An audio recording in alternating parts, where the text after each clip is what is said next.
We're in the Ashmolean Museum and glad to be here. On one side of the room you can see pre-dynastic China, and then you walk just across the corridor and you've got the sounds of Oxford that I recorded like 2 weeks ago.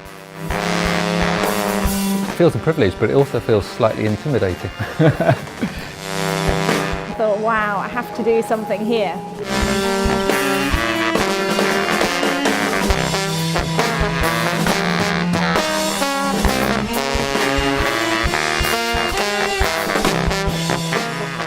We're here in this room of paintings from the Netherlands.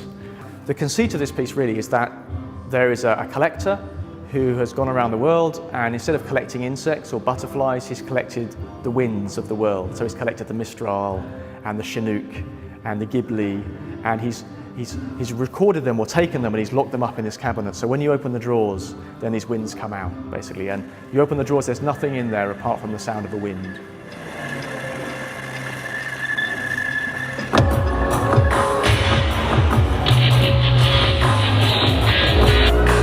Enjoyed myself. I especially like the techno sound beat where you can like tap it yourself, and I really like the vibe of the place tonight.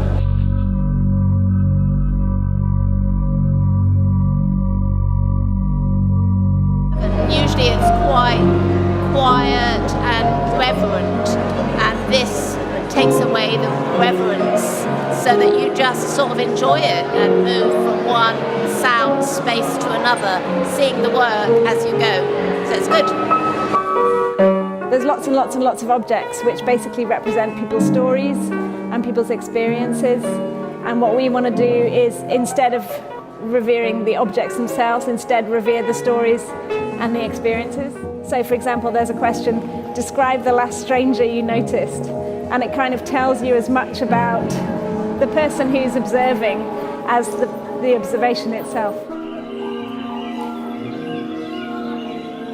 It's basically a work stemming from collaboration that David and I have been doing for about a year now, and this time also with the input of an illustrator, artist and embroiderer, general boy who stitches, Stuart Easton, who's made interactive sonic tapestries.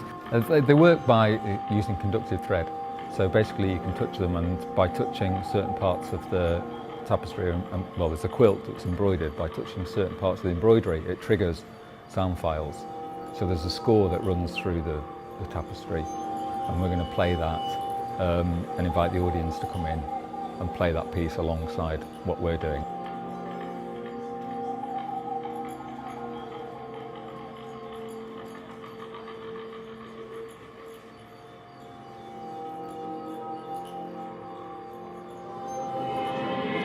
All the music was really fun, and it was I like the sound of it. What I think is fantastic is that it gets so many people through the doors.